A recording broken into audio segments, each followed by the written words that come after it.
actually my... You need help with transferring? I think I'm all right. Check the microphone. Is this working? Is this working? No. No. No. While I'm changing, Mother Teresa is very important to all of us. And I think I'm going to switch what I was going to do because I think this has been such a powerful and marvelous conference so far. I would like to, as a segue into my presentation, present to you a 3-minute, you'll have trouble hearing it, but a 3-minute montage that I call Art, Spirit, and Soul. Dame Cecily Saunders, who founded the palliative care movement, we all know this Kubler-Ross in this country, but Dame Cecily Saunders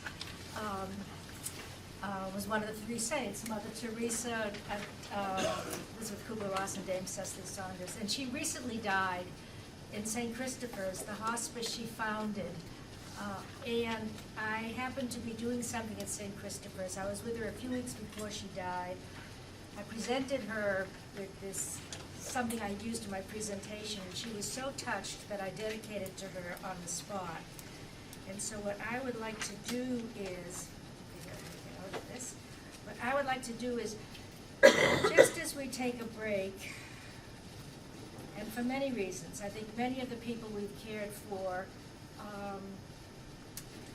have died or are grieving or are ill right now. I would like to have us change the tone a speck. Maybe it's going to be a little heavier, and that's okay. I think tears are antifreeze to the soul. I think grief is a form of love, because for the moment you're grieving, you're connecting with the person that you're thinking about, and the void is gone. And we're talking about human connection and compassion. And so if you'll bear with me, and if we can have the lights out, please. This one too, maybe.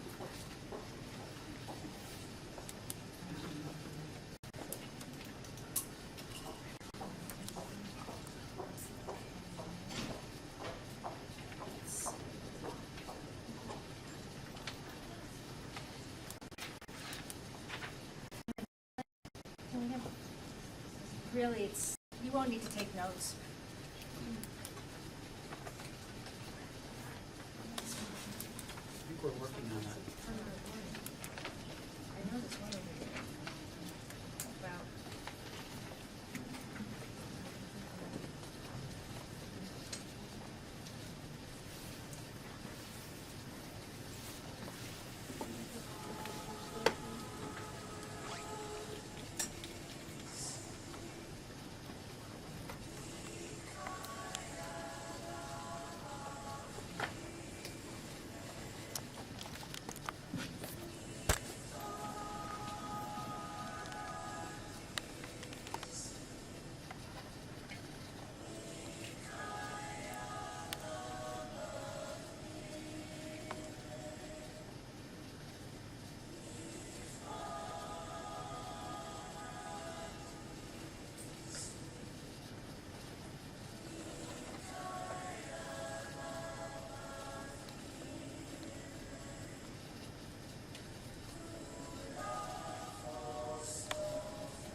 dedicated to Dame Cecily Saunders and to all those whose lives we recall today.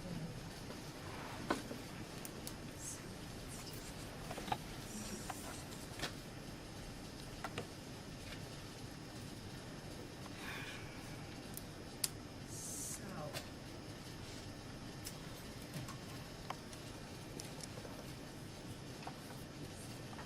I think the purpose of art, is this on? Is actually, no. It doesn't hurt. Oh, I think I'm talking loud. Okay.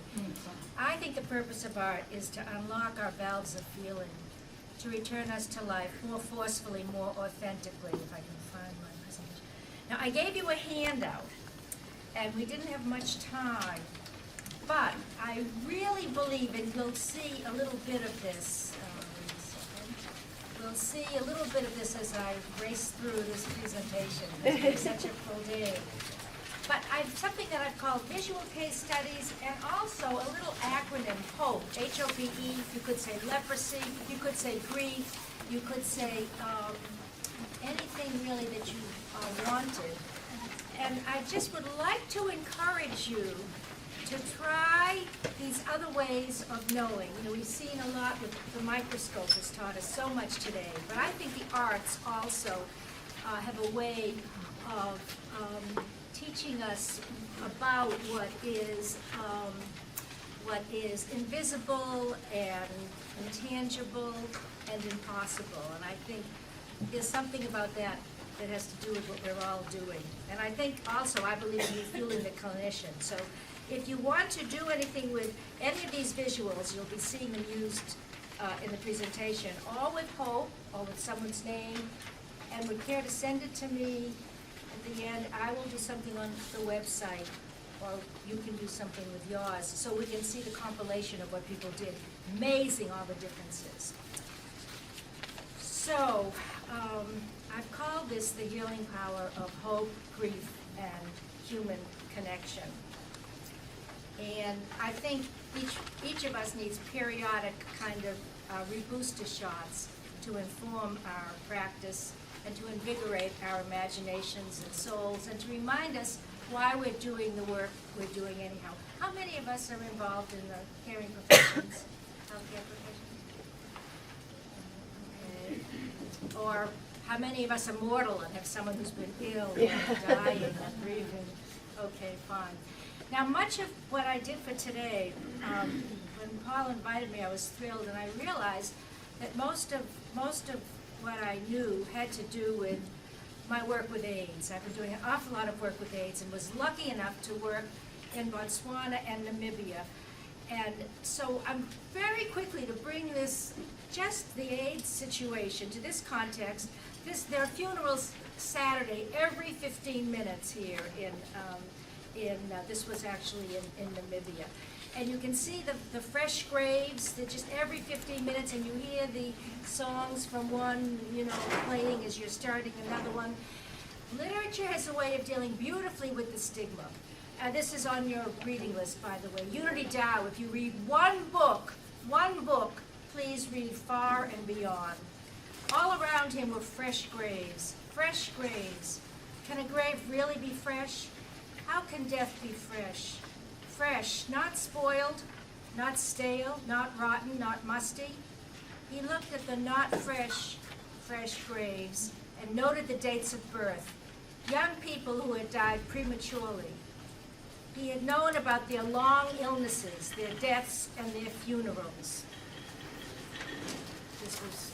I was actually able to attend a funeral in a village. Such vague words as long illness always meant something was being hidden. Mara thought she heard someone say the word AIDS, but she could not be sure. In any case, she could not imagine anyone being courageous enough to utter that dreaded acronym, especially at the funeral. This disease, the radio disease, pharmacate, or the disease with a short name, were the more acceptable synonyms. And even a physician, a pretty prominent one from Zimbabwe, was complicit. He admits, I wrote AIDS on a death certificate and then crossed it out. I thought I'd just be stigmatizing this person because no one else puts AIDS as the cause of death, even when that's what it is. So I was invited with clinicians, not a clinician, I'm afraid of blood, and, you know, I don't really know anything clinical at all. But I was invited along to work with these caregivers, particularly to address issues of death, dying, and loss, burnout and compassion fatigue. Many of course, the nurses and healthcare people were infected as well as affected by HIV. And again, these visual case studies, I was trying to create content and curriculum that could cut across boundaries of language and that could be used quickly to sort of get a dialogue going. And this is what we resulted in producing, and I'm hoping we can make it available for everybody for free, but again, we're having, you know, need to figure out how to do that. We've heard a lot about women today, and that women contaminate the whole world. Well, boy, in Africa, those that are most at risk and most considered vile actually are violated and are the women. This is by an African artist. It's not a homosexual contact, which has been such a big means of transmission in our world. It's heterosexual contact, mother to infant transmission, female genital cutting, rape, and war. We won't spend too much time, but if you look at this, in fact, if the man's wife or woman has AIDS, he can lift. He, by the way, and I'm generalizing, but not really, he infected her. Now, you don't use a condom because I was told that you wouldn't suck a lollipop with the wrapper on. Also, if he goes and sleeps with a virgin, a young person, he can be cured of AIDS. You know, myths, we're talking myths and stigma. So this woman was infected, he leaves, and of course infant to child transmission, and it goes on and on. And again, I find these the African art was just wonderful to use. And in fact, you saw this in the piece I just did. We have an orphan problem in a country that never knew from orphans. So, and this is, of course, differs markedly from the kind of posters that we saw this morning about these diseases. I think that really careful reading of the arts can teach an attentiveness fundamental to the care of the sick. And I believe he who teaches me to die teaches me to live. That's what Montaigne has said. Poets always say, carpe diem, live today, for tomorrow you die. And so we look a lot at what is the idea of a good death. And in general, somehow, every culture, every community seems to have the idea of it's restoring the intactness of a person's life. It's somehow not the disintegration, but the reintegration of someone's life story. And what sometimes helps with this is what are our hopes for now, and also what are our hopes for after death, either the legacy to the world, an immortality in another world, or an immortality of the world we leave behind, like Mother Teresa, like Hansen, for example. So, and I usually do things interactively. It's much more lively. But when you think of dying, okay, a couple of seconds. What's most important to you about dying? Or what would be a good death for you? Pain-free. Sleep, pain-free? What kind of pain? Physical. Physical? Any other kind? Emotional. Yeah. Even financial in this day and age, at least in this country. Okay, anything else that you feel strong? Where do you want to die if you had your druthers? How many of you would like to die in a hospital? Sleep. Where do you want to die? On a beach someplace. Okay. And think for a moment of who you want with you and not with you? I used to ask this question, and then someone said, I don't want my mother-in-law, and she was in the audience, so I don't listen out loud anymore. But, so what is a good death review? In general, and you know, I'm not a researcher, but in general, most people didn't want to be alone, wanted comfort from pain, and wanted to die with whatever we mean by dignity. And what was considered is what happens when I die to me? What's the process like? What could I expect? So how can I avoid some of this pain? What about my loved ones? And what do we mean by afterlife? So I think the arts are terrific. So if you look at this right now, how many of you see the angels? Okay, how many of you see the bats? Okay, if you look, there are exactly as many bats as angels. Got it? Okay, you know what I mean? It's one of those figure ground kinds of things. And I understand the Talmud, they all say we don't see things as they are, we see things as we are. But what's so terrific about the arts, I think, is that once you've seen something two ways, you can't go back to just seeing it one way. So I think somehow, you know, our experience is broader, and so we're not only seeking new views, but we're finding new eyes, new ways of seeing. Well, I often use this as an introduction into the afterlife. Ernest Becker in The Denial of Death says we are poised on the boundary between finitude and transcendence. Finitude being, as this youngster put it, when you die they bury you in a box because you don't look too good. But there's an aphorism, the opposite of this. Under the sod and under the trees, here lies the body of Solomon Pease. The peas are not here, there's only the pod. The peas shelled out and went to God. And they're so, I do a lot with, you know, youngsters drawing. This is a youngster who sees himself that when he dies of AIDS, he'll be with friends, people he already knows in God's house who have preceded him. And of course, you know, there are wonderful, wonderful cultural representations. You saw plenty in the 3-minute piece that I prefaced this with. But always a few ways of looking at things. Every time an earth mother smiles over the birth of a child, a spirit mother weeps over the loss of a child. So I think the riskiness of art, I think the reason it affects us isn't in the riskiness of its subject matter. I think it's in the risk of creating a new way of thinking, a new way of seeing. So we won't have time to interact over all of this. And I wish we did, so if you want to just write about what you think is going on there, or put yourself in the image. In general, these visual case studies, I think, are marvelous to elicit concerns. How do we give a bad diagnosis? To introduce concepts, to enhance, build communication skills, to explore attitudes, and even to heal. So taking this little acronym for a moment, if we want to be very practical, actually, in the medical model, and we want to use this as a template for giving bad news: hope, H, honesty, opportunities and options, plan and purpose, expectations. But more of what I do in working with people that are involved with hospice and palliative medicine would be along these lines. Hope. How are your spirits today? Often I wonder, seldom I ask. Perhaps you'd like to share your thoughts with me?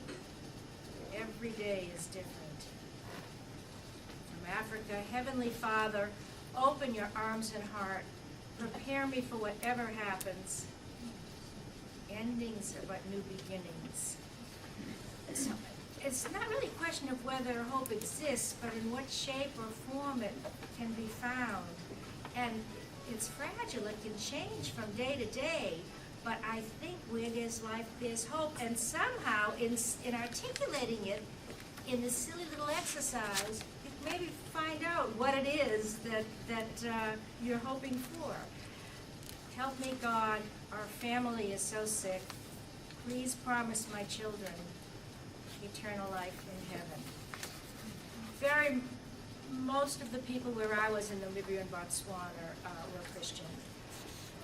Help me, Jesus, our child is so sick. Please help me to remember eternity is now. And I stand corrected about speaking about a group as the dying, or, we should say persons who are dying. And with adults and children, we won't take time for this now, but with this life, there's hope. If not for cure, then for symptom and pain relief. And that's what palliative care is all about. Absolutely aggressive symptom control and pain management. Hope for a good day, hope for good memories. We're going to see this is the time to do bereavement work if we're lucky enough. Healing, as we've heard before, it's not cure, it's never too late, and it's always, always possible. I think healing it's a process, it's a transition, a movement rather than an outcome toward balance, connectedness, meaning, intactness, toward wholeness. I was very interested in the cycle, that wonderful cycle you presented, which was birth, conception, birth, and life. Conception, birth, and life. T.S. Eliot talks about, birth, copulation, and death, he says. Birth, copulation, and death. When you come down to brass tacks, that's all there is to it. Birth, copulation, and death. Fascinating, but in any case, maybe we go from dust to dust, but we're somehow dust enlivened. And so I think the passage from life to death, it's a spiritual mystery, it's a biological event, and it's a societal transaction with many implications for the survivor. Now, for those of us who have to use these images practically, we can really use them to prepare patients what to expect. Like even that last lecture, how wonderful to know, what to expect and what's in store for us. And in my line of work, I care so much about the tasks of caring and communication. So I'm just jumping ahead because of time. But we may tell someone when they're closest to death, or when they're ill with TB, what to expect. Perhaps they'll be sleeping most of the time. So many of us has found, and this was really true in Africa, the idea of visits from the other world, somehow a connection with those beyond. And it's really such an awesome time. This is what we might do, but for those of us here, there's so much to do. Even if it's touching the body, bathing, talking to the people, doing any kind of rituals, having the 5 conversations, which are forgive me, I forgive you, I love you, thank you. And even for those of us in healthcare, if we're not going to see somebody, to say to someone, it's been really, knowing you has meant a lot to me, Mrs. Jones. And goodbye, or au revoir, or shalom, or whatever you think. I want to jump for a moment to what I call therapeutic competency. What covenant, what contract do we want with those entrusted to our care? Broyard puts it this way: every patient invites the doctor to combine the role of the priest, the philosopher, the poet, the lover. And Albert Schweitzer, the humanitarian and physician, put it this way: our responsibility is to remember that medicine is not only a science, but also the art of letting our own individuality interact with the individuality of the patient. I think we're moving from doctor-centered to patient-centered, and I dare suggest to relationship-centered medicine.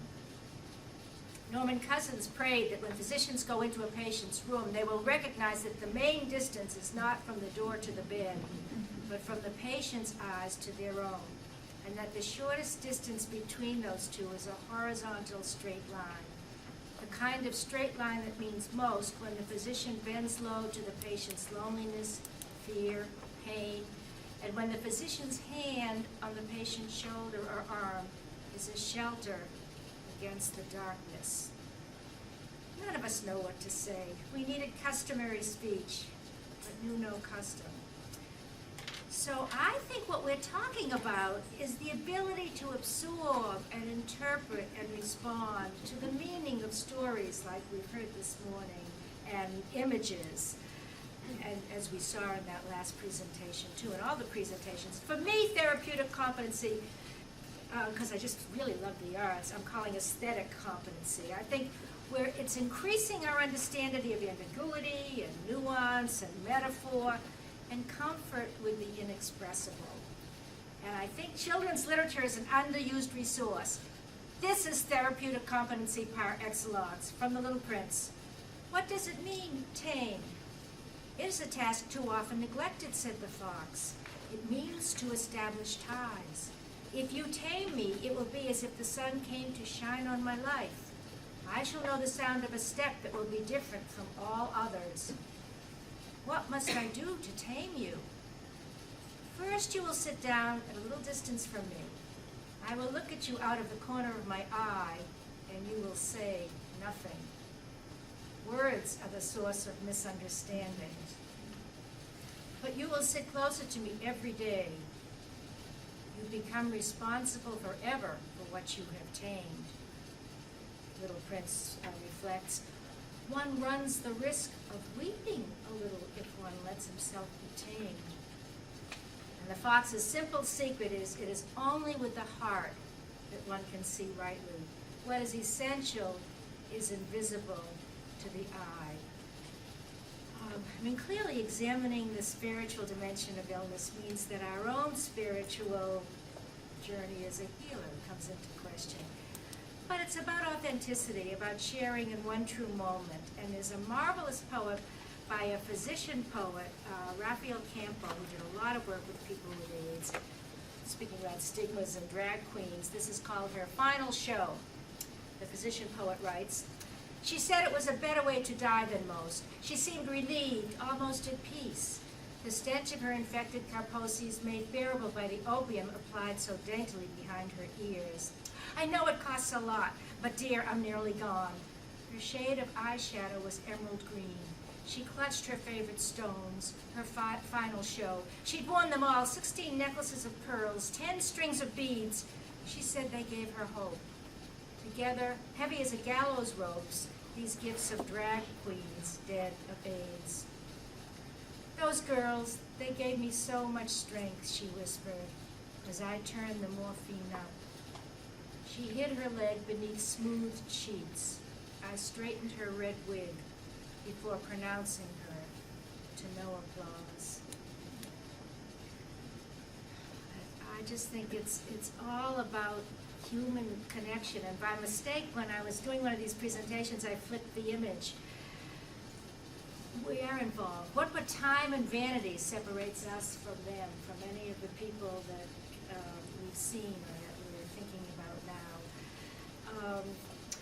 I think it's all about genuine connection, and it's like the meeting of two personalities. It's like the meeting of two chemical substances. If one is changed, somehow both are transformed. And I think compassion recharges. If we're not going to be refueled by those entrusted to our care, how can we keep from crumbling?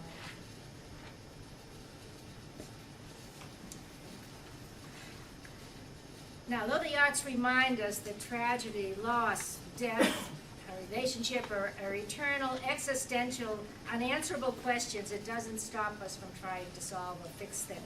Caption is, what a shame, with a little professional help, all this could have been avoided. But clearly, this is part of the human condition, and patients and families come to you because you've been here before. You've been at those critical moments, and they're hoping for the wisdom that we can share, which I think is yourselves as medicine. I'm going to very quickly, because of time, go through grief.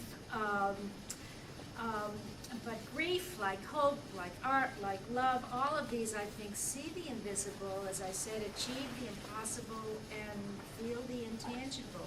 So many different variations of grief, masculine, feminine styles. We've seen even with Mother Teresa, but people with AIDS, there was an AIDS quilt you saw there. One person had said, tears alone make a soggy memorial. So activism is a way of going on. The medical model about grief sort of moves to recovery in the medical model sense of the word. But let's let two children's drawings really flesh out the healing trajectory of grief, if there is one. In the first one, a youngster's father died of AIDS. So here's an animal of many colors. Then the father's dying, and you can see the animal loses all his colors, cries so many tears they form a lake. Okay? But then the sun comes up, dries up the lake, and the animal is happy because he's got a new friend, the fish. You may notice he's got the colors back, but they're not the same colors. And so many parents who've lost children say, we don't return to normal, we evolve. And don't take that away from me, what my grief was. Tommy saw himself all alone. His mother was dying of AIDS, and he wrote, or the one he's working with says, I will be crying. You see his mother in the grave up there. But he crossed out dying. I will be dying. So in general, and I'm going to use this just very quickly, oversimplify about grief, Freud in 1913 said mourning has a precise psychical task to perform. Its function is to detach the survivor's memories and hopes from the dead. But Tommy's drawing says, hiya, Mom, there's Tommy. There's God. There's God's wife, the fat, dumpy one. There's friends and angels. There's my mom. She's the one with red lips, and she's singing, and I can talk to her anytime I want. Death ends a life, but not a relationship. I can talk to her anytime I want. He has relocated his mother inside, who will be tenderly present whenever he wants or needs to make contact with her. So I think we're moving from the detached, to more of a loss restoration model, the idea of continuing bonds. And I think Tommy's image is a wonderful metaphor.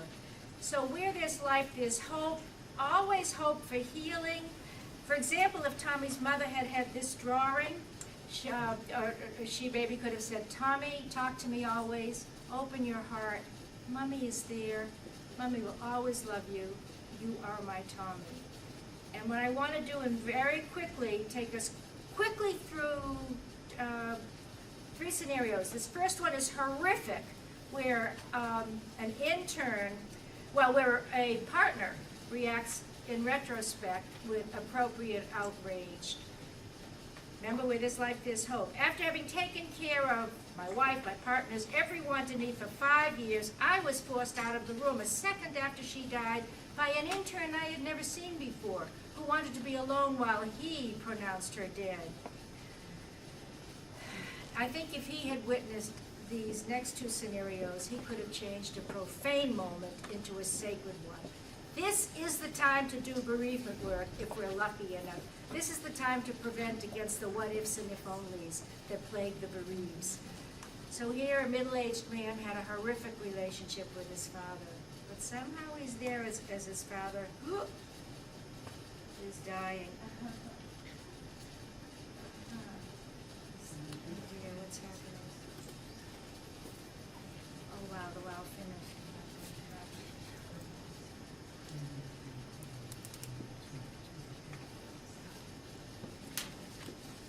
Can you do anything for 1 minute?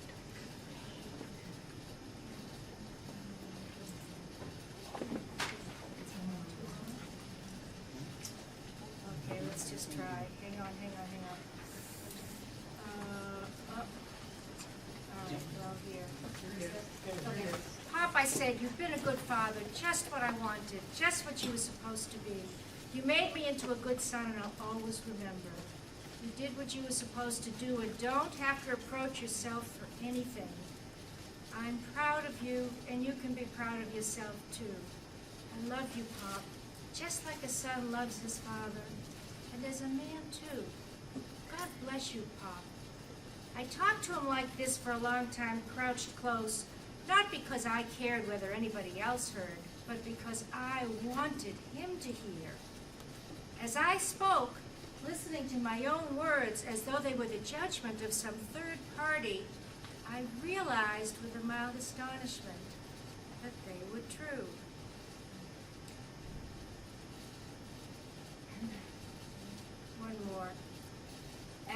one of you, after the death pronouncement, stepped away from the bedside to let the family complete their goodbyes in their own ways, changing a profane moment to a sacred one. I bent over Aldi to hold him, press my face next to his, to speak the words I needed to say. I knew he was there watching from the spaces just above us, but it was the body I had loved so much that I needed to hold and speak to.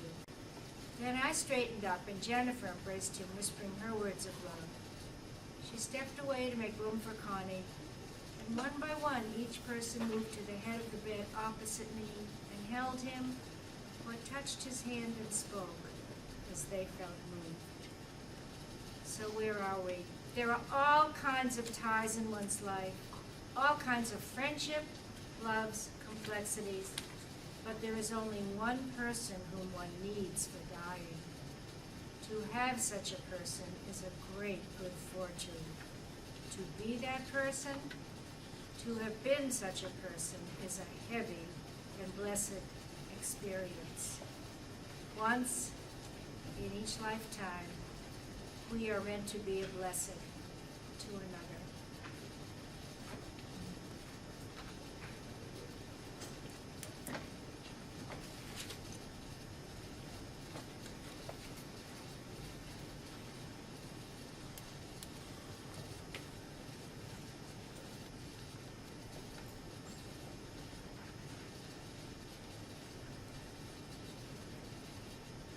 Actually, in Angola prison, it's the inmates that are now providing the care voluntarily, the hospice care. Never too late. There was a wedding in the nursing home a few weeks before this gentleman died. Notice they're both in wheelchairs.